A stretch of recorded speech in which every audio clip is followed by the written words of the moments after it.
Kasus COVID-19 di Indonesia kembali meningkat. Ada subvarian Omicron XBB yang diduga menjadi pemicu lonjakan kasus ini. Selain itu, melonggarnya penerapan protokol kesehatan dan kesadaran akan menerapkannya di masyarakat juga turut menjadi salah satu faktor. Kita akan langsung bahas dengan juru bicara Kementerian Kesehatan, Dr. Muhammad Syahril, dan juga anggota Dewan Pakar Ikatan Ahli Kesehatan Masyarakat Indonesia, Bapak Hermawan Saputra. Selamat sore, Bapak-Bapak, salam sehat. Selamat sore, Mbak Mepri.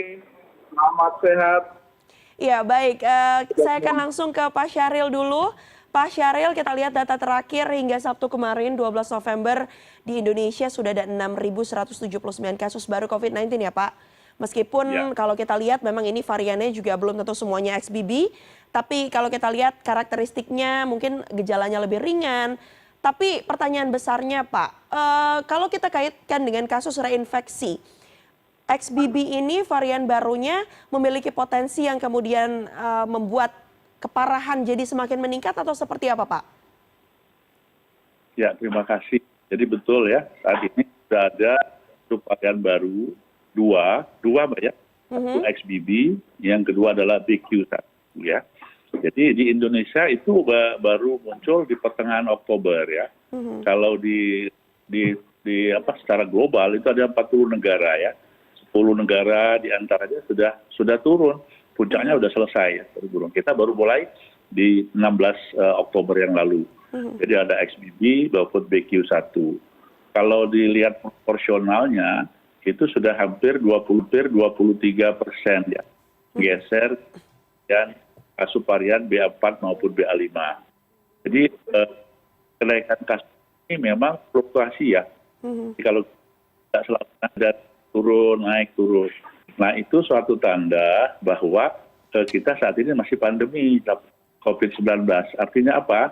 Ini perlunya suatu kewaspadaan. SBB ini dan BQ1 itu transmisinya atau penularannya lebih tinggi ya. Pada saat hanya saja tingkat arahannya lebih ringan dari yang sebelumnya. Jadi kita tidak usah khawatir karena tidak terlalu tinggi, tetap pada karena apa? Terutama bagi usia lanjut maupun dengan komorbid, ini juga harus hati-hati karena bisa memperberat penyakitnya. Tapi secara umum kita tetap waspada dan tidak terlalu panik gitu, Pak. Iya, untuk dua varian ini Pak, tadi saya menanyakan terkait dengan kondisinya jika reinfeksi. Oke, kalau misalnya dari karakteristiknya subvarian ini cepat penularannya, tapi juga tingkat keparahannya tidak separah kalau kita bandingkan dengan Delta mungkin ya, yang juga cukup parah begitu. Ya. Tapi kalau kita bicara dengan kasus reinfeksi, sebutlah satu orang sudah pernah terinfeksi varian lainnya, kemudian terinfeksi lagi XBB atau BQ1 ini. Apakah kemudian nanti tingkat keparahannya juga jadi meningkat Pak terhadap tubuh gitu? Jadi sebagai suatu pemahaman bagi kita semua, bahwasanya seseorang yang sudah kena COVID sebelumnya, apakah Delta atau Omicron, itu tidak menjamin dia 100%, bisa saja dia bisa kena lagi yang kita sebut dengan reinfeksi. Betul. Apakah dengan varian yang lama, ya, atau kalau dia sudah berubah saat ini, mungkin dengan varian baru. Jadi itu tidak masalah. Jadi yang penting bagi kita adalah bagaimana kita tidak tertular sebetulnya. Jadi kalau orang yang sudah terinfeksi, bahkan orang yang itu tidak 100% menjamin semuanya bisa kena. Kalau kita tidak berhati-hati dalam menjalankan ini. Karena sebetulnya karena ya melalui kontak ya, yaitu melalui pernapasan kita ini, makanya perlu ada masker, jaga jarak dan cuci tangan. Jadi sama seperti yang dulu gitu ya. Iya, tapi kalau reinfeksi ini biasanya tingkat keparahannya meningkat, Pak? Oh, tidak selalu, ya, tidak selalu.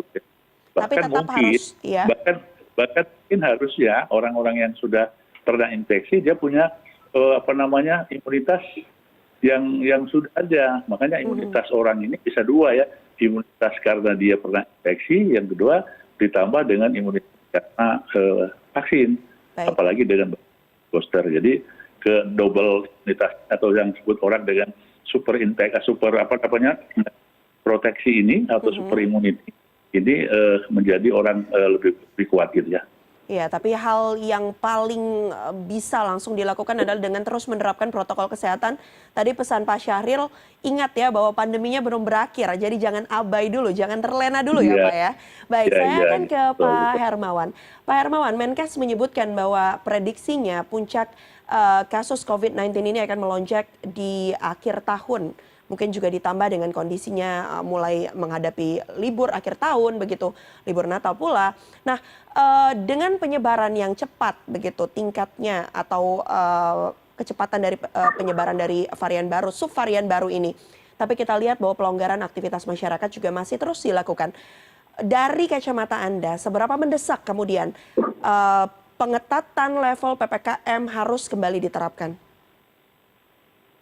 Ya, kita belajar dari pengalaman tahun-tahun sebelumnya. Jadi kalau kita melihat betul pola tahunannya, masuk di bulan November, Desember itu kasus sudah mulai menanjak. Puncaknya di Januari, Februari. Demikian yang terjadi di akhir 2020 hingga 2021, demikian di akhir 2021 hingga 2022 yang lalu. Nah, sekarang menjelang akhir 2022 dan akan mengawali tahun baru 2023. Kalau kita belajar dari pola yang ada, maka kenaikan kasus itu bisa 3 sampai 4 kali lipat dari akhir tahun. Jadi kalau kita melihat akhir tahun periode November sampai Desember, nanti di Januari, akhir Januari hingga awal Februari, bisa 3 sampai 4 kali lipat. Itu yang lazim.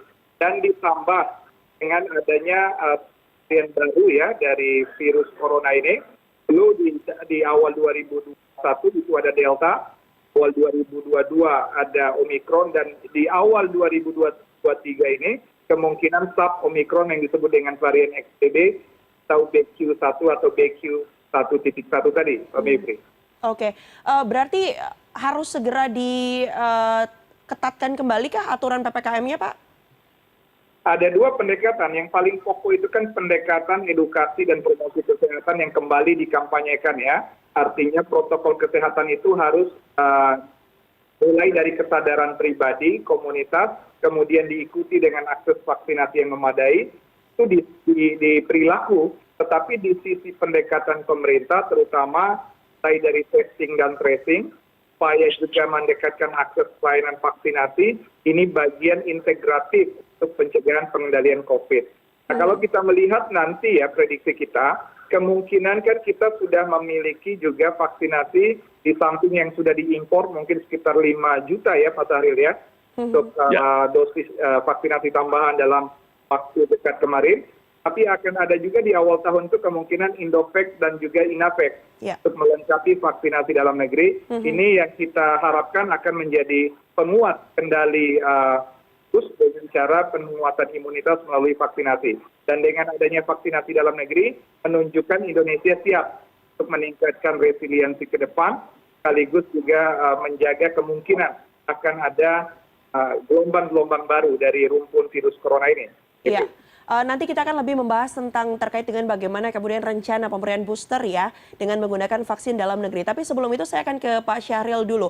Pak Syahril, dengan kondisi saat ini begitu, pelonggaran sudah dilakukan di mana-mana, tapi kalau kita bicara soal dampak atau mungkin sisi psikologis dari masyarakat juga sudah mulai merasa jenuh. Makanya beberapa kemudian juga mulai abai dengan protokol kesehatan. Perlu mungkin kalau tadi katanya Pak Hermawan perlu ada dorongan nih berupa aturan dari pemerintah. Sejauh ini apakah kemudian Kementerian Kesehatan sudah mempertimbangkan mungkin pengetatan kembali level PPKM terkait dengan penyebaran subvarian yang juga relatif cepat berlangsung saat ini, atau mungkin akan ada pengetatan seperti mungkin ditambah lagi tracing, testing di border-border atau pintu masuk saat akan bepergian begitu Pak? Ya betul. Jadi kita semua ya bangsa Indonesia sebetulnya tidak semua bangsa ya seluruh negara pun menginginkan kehidupan yang normal seperti sebelum COVID ya. Semua ingin ya. Nah tentu saja ini kita sudah mendekati ini ya pandemi COVID akan berakhir ya. Mendekati artinya kalau dalam pertandingan itu hampir finish sebetulnya. Tapi dengan syarat kita tetap jaga dulu. Karena COVID itu masih ada, ya. Jaga contohnya begini, kemungkinan ada terjadi lonjakan kasus ini semuanya ya.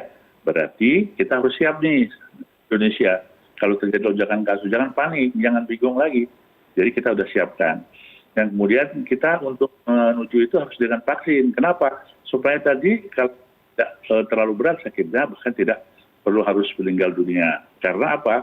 Vaksin ini tujuannya adalah untuk memberikan tambahan imunitas atau antibodinya biar lebih kebal. Nah, tentu saja semua ingin sekali mengkomunikasikan semua ini dalam bentuk risiko ini masih akan terjadi. Tentu saja dengan CNN sore ini salah satu bentuk kita mengkomunikasikan kepada masyarakat. Ayo dong kita sampaikan lagi, kabar lagi, karena ini supaya kita jaga bersama-sama. Intinya itu, Mbak. Nah, tentu saja dengan ini semua, ya sebetulnya sebuah upaya harus kita lakukan, Mbak ya. Kita tidak bisa mempertaruhkan masalah besar ini karena kita tidak sabar atau tidak disiplin. Tentu saja pengetatan akan kita lakukan bersama-sama untuk betul-betul mencapai apa yang kita inginkan. Gitu ya Pak Hermawan ya. Baik, berarti pendekatannya atau pengetatannya ini sedang dikaji terus ya Pak ya, sambil melihat bagaimana pola perilaku masyarakat. Kalau bisa disiplin, berarti mungkin pengetatannya tidak perlu dilakukan setegas itu begitu ya. Dan jangan lupa juga untuk melakukan vaksinasi, karena itu terbukti menjadi salah satu upaya juga untuk mengurangi keparahan dari penyakit COVID-19.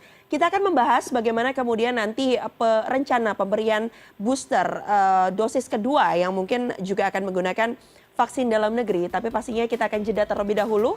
Pak Syahril dan juga Pak Hermawan dan juga CNN Indonesia Newsroom akan kembali usai jeda dengan pembahasan lebih lanjut. Tetaplah bersama kami.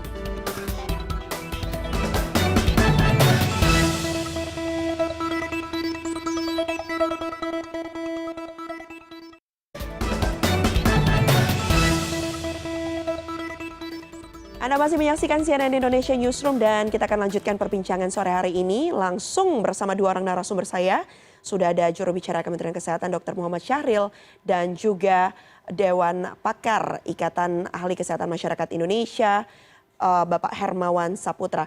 Pak Hermawan dan juga Pak Syahril, kita tadi sudah membahas bagaimana kemudian pentingnya menerapkan protokol kesehatan, pentingnya juga kesadaran bahwa pandemi belum berakhir, sudah hampir di garis finish. Saatnya kita benar-benar ketatkan lagi proteksi diri, begitu. Salah satunya adalah dengan melindungi diri dengan vaksin, begitu. Kalau kita lihat vaksin atau data vaksinasi sejauh ini, target dari pemberian vaksin booster di Indonesia sudah sejauh mana Pak Syahril? Ya, terima kasih. Untuk booster ya atau vaksin ketiga ini kita baru mencapai 27,86% ya.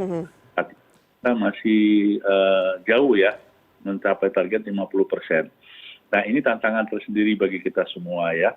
Artinya data ini itu tidak lepas dari semua pihak. Artinya ayo kita kalau mau finish betul kita ya mencapai di atas 50%. Syukur kalau 70%. Nah, vaksin ini menjadi suatu upaya yang betul-betul harus mencapai ke finish, Pak. Jadi ini bukan hanya Indonesia ya, tapi seluruh dunia bagaimana vaksin ini menjadi bagian dalam pengendalian COVID-19 ini. Nah, supaya dipahami oleh masyarakat, vaksin ini bertujuan untuk memberikan perlindungan penuh. Jadi negara hadir sebetulnya ya, memberikan kewajiban tanggung jawabnya untuk melindungi rakyatnya. Dengan vaksin ini, masyarakat nanti itu diharapkan mempunyai suatu imunitas yang bagus. Ya, boleh dia kena ya, boleh dia terpapar dengan varian baru sekalipun, tapi dengan vaksin ini akan memberikan kekuatan bagi dia tidak sampai berat sakitnya. Bahkan kalau dia berat, kalau dia masuk rumah sakit, insya Allah tidak akan sampai meninggal. Nah, dari data yang ada di Kementerian Kesehatan, itu Pak Hermawan ya, kita ada 10.793 yang kita teliti, itu 84%-nya itu ternyata yang masuk rumah sakit dengan gejala sedang, berat dan kritis itu, 84%-nya belum di booster, Pak, ternyata. Dan 50%-nya adalah lansia dan juga yang comorbid. Nah, kemudian ada 1.373 yang meninggal kurun waktu itu, itu tadi 74%-nya dari yang meninggal, Pak ya, itu belum di booster. Dan sekali lagi banyak, hampir 52% adalah usia lanjut. Nah, untuk itu begitu pentingnya kita memberikan booster ini bukan hanya orang dengan risiko tinggi, tapi semua sebetulnya ya. Tapi prioritas kita dengan risiko tinggi. Jadi jangan sampai ada orang tua kita, keluarga kita yang lansia, apalagi dengan komorbid yang dibolehkan diberi vaksin, itu tidak kita anjurkan atau kita tidak dukung mendapatkan vaksin ini. Iya, karena yang perlu, ya, Pak Syahril mungkin yang perlu diingatkan lagi adalah mengapa kita membutuhkan booster, lagi-lagi dikarenakan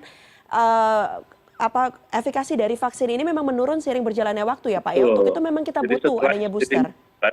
Seiring 6 bulan, dia menurun efektivitas dari jalan booster, karena ini betul-betul kita belum selesai ini pandemi ini. Sehingga kita harus memberikan kekuatan kepada masyarakat agar dia tidak selalu sakit berat dan menjadi korban gitu Pak ya. Iya.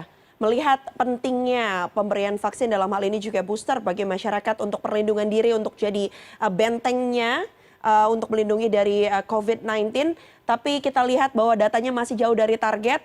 Saya akan ke Pak Hermawan. Pak Hermawan, catatan-catatan Anda tentang bagaimana kemudian pemberian vaksin dosis ketiga atau dalam hal ini booster, terutama bagi masyarakat Indonesia, apa saja Pak yang kemudian bisa menjadi perbaikan ke depannya dari sisi pemerintah? Ya.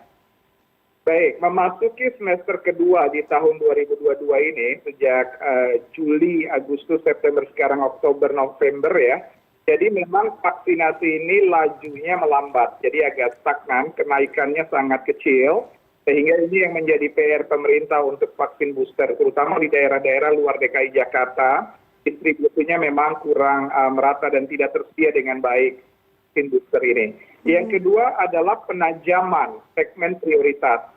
Untuk penajaman segmen prioritas inilah yang paling penting, tadi sudah disampaikan oleh Pak Syahril, orang-orang tua, orang-orang yang punya risiko komorbid, dan mereka juga yang belum pernah divaksin sebelumnya, ini akan menjadi prioritas seharusnya untuk mendapatkan vaksin. Jadi ada dua nih vaksin. Ada peruntukan vaksin yang masih pada dosis pertama dan kedua, terutama untuk dosis kedua, karena dosis kedua juga belum 90 atau 100%, masih sekitar 73% untuk dosis kedua. Nah itu sebab di dosis ketiga paling tidak kan 50% disampaikan, tetapi kan lajunya melambat dan sekarang catat masih 27,8% untuk vaksin booster ini. Itu PR, ini PR pemerintah di satu sisi untuk menyediakan, mendistribusikan termasuk akses pelayanan yang padai dan optimal untuk vaksin booster. Nah, sisi lain, Mbak Mevri, ada inisiatif juga yang menurun. Masyarakat itu merasa dengan keterbukaan semua ini, saat ini seolah-olah tidak perlu vaksin. Nah ini cara berpikir yang keliru, yang harus kita ingatkan kembali bahwa COVID ini masih berstatus pandemi. Indonesia kasusnya masih fluktuatif, dan bahkan menjelang akhir tahun dan menghadapi tahun baru nanti, itu selalu naik polanya. Maka vaksinasi booster ini harus menjadi inisiasi yang datang dari inisiasi pribadi maupun komunitas. Kita berharap inisiasi ini juga disertai dengan perilaku protokol kesehatan yang baik dan kesadaran bahwa COVID masih ada di sekitar kita. Untuk itulah kita peduli satu sama lain melalui higienitas, kebersihan, perilaku hidup bersih dan sehat. Sisi lain adalah kepedulian dengan cara menyediakan dan inisiatif untuk vaksinasi ini. Baik, saya kembali ke Pak Syahril. Pak Syahril, kita lihat tadi bagaimana ada sejumlah catatan-catatan yang disampaikan dari sisi IAKMI begitu ya. Ketersediaan vaksin di daerah-daerah juga diharapkan bisa memenuhi apa yang dibutuhkan oleh masyarakat. Kita cek positivity rate harian saja sudah mencapai di angka 18,7% begitu. Ini satu angka yang tinggi, mengingat juga kalau dibandingkan tahun lalu misalnya, testingnya juga bisa dikatakan tidak semasif itu begitu. Nah, apa kemudian rencana dari Kementerian Kesehatan terkait dengan pemberian booster ini, termasuk diantaranya pemberian booster dosis kedua? Sejauh mana kesiapan vaksin dalam negeri untuk mendukung pemberian booster? Oke, terima kasih. Jadi ingin kami sampaikan, ya, strategi atau upaya vaksinasi ini adalah strategi upaya untuk sama-sama kita akan finish mengakhiri pandemi COVID-19. Artinya ini harus kita dukung bersama-sama. Nah, kembali ke kita tadi, untuk vaksin booster atau vaksin ketiga, saat ini kita sudah tersedia 5 juta dosis, ditambah 1 juta, saya ada 6 juta dosis yang betul-betul sudah tersedia dan 50%-nya sudah didistribusikan, Pak, Ya. ke daerah-daerah yang memang saat ini secara proporsional memerlukannya. Nah, sisanya akan dibagikan lagi secara terus-menerus dan alhamdulillah kami ingin sampaikan sebagaimana yang sudah disampaikan oleh Bapak Presiden maupun Bapak Menteri Kesehatan, vaksin dalam negeri ada 2, Pak ya, satu Indovac dan juga Inavac itu sudah siap. Hanya saja saat ini masih menunggu sebentar saja, yaitu rekomendasi dari Badan POM. Oke. Dan ini efikasinya bagus dan akan dipakai oleh bangsa kita sendiri untuk vaksin maupun booster atau vaksin ketiga ini. Nah, mudah-mudahan dengan sudah diproduksinya vaksin ini dalam negeri, buatan anak bangsa ini, itu akan memenuhi semua kebutuhan. Jadi tidak ada alasan lagi kekurangan vaksin gitu Pak Hermawan. Saat ini kita sama-sama menggerakkan kalau kita mencapai finish atau akhir dari pandemi ini untuk menggerakkan bagaimana vaksin ini menjadi bagian dari strategi kita, tidak banyak yang sakit, tidak banyak yang mungkin jadi korban dan seterusnya gitu Pak ya. Ya, Pak Syahril, terkait dengan pemberian booster, apakah sudah ada rencana atau waktu pasti pemberian vaksin booster dosis kedua bagi masyarakat umum yang bukan lansia ataupun bukan komorbid dan juga bukan tenaga kesehatan yang sudah dilakukan sebelumnya?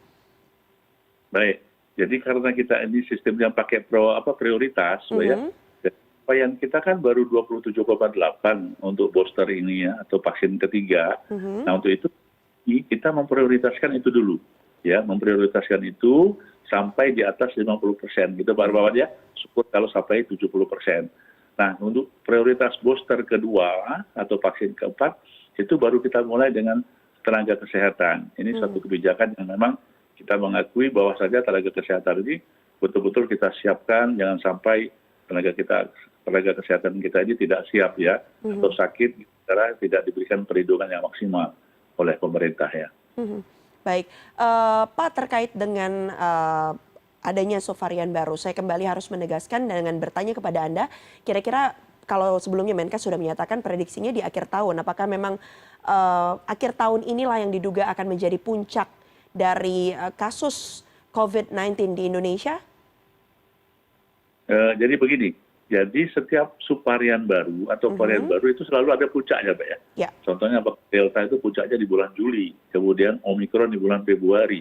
Tapi setelah itu dia turun lagi. Oke. Ya. Nah, yang BA4, BA5 itu di bulan Mei, Juli kemarin ya. Nah, sekarang ini memang sesuai dengan hitungan epidemiologi dan pengalaman yang ada, diperkirakan Desember atau Januari terjadi kenaikan kasus. Oke. Kasus apapun kita semua ya harus menyiapkan diri. Lonjakan kasus itu yang bisa terjadi kapanpun dan kita tetap melakukan apa yang menjadi strategi kita, bahwasanya kita bisa menghadapi atau mengantisipasi lonjakan kasus kapanpun gitu Pak. Mudah-mudahan tidak terjadi tinggi, boleh terjadi tapi tidak tinggi sekali, sehingga kita dengan selamat dan baik gitu ya. Sejauh ini Pak, terakhir apakah kemudian Kementerian Kesehatan sudah merencanakan penarikan rem darurat begitu atau mungkin dalam hal ini peningkatan level PPKM melihat potensi lonjakan kasus akan terjadi pada Desember dan Januari 2023? Ya, itu dibicarakan di tingkat Menko ya. Menko ya, Menko Marves sebagai penanggung jawab bersama BNPB, Satgas Covid dan Kementerian Kesehatan. Sudah ada usulan itukah Pak dari Kementerian Kesehatan disampaikan? Ya, usulan kita bagaimana menghadapi Nataru Pak tadi ya. Ini kan hubungannya dengan Nataru juga ya. Dengan Nataru. Libur panjang ya Pak, pergerakan masyarakat. Ya, sambil mengetatkan yang ada, kita memberikan rambu-rambu dan apa-apa yang harus dilakukan oleh kita semua masyarakat agar walaupun Nataru, tapi walaupun ada lonjakan kasus kita dapat melaluinya dengan selamat. Baik, sambil menunggu kemudian nanti aturannya akan seperti apa diterapkan oleh pemerintah, yang pasti harus dilakukan atau yang bisa dilakukan oleh masyarakat adalah kembali menerapkan protokol kesehatan yang ketat dan jangan lupa melakukan vaksinasi booster bagi Anda yang belum ya. Baik, terima kasih banyak atas dialog kita pada sore hari ini. Seperti judulnya, waspada, jangan remehkan kenaikan kasus COVID-19 ini masih ada. Jadi harus bersama-sama bersiaga menghadapi garis finish sampai nanti pandeminya benar-benar berakhir. Terima kasih banyak atas informasi Anda. juru bicara Kementerian Kesehatan Bapak Dr. Muhammad Syahril dan juga anggota Dewan Pakar Ikatan Ahli Kesehatan Masyarakat Indonesia Bapak Hermawan Saputra atas waktunya sore hari ini. Sehat selalu Bapak-bapak, salam sehat. Salam sehat Mbak Masri, salam sehat Pak Syahril. Ya.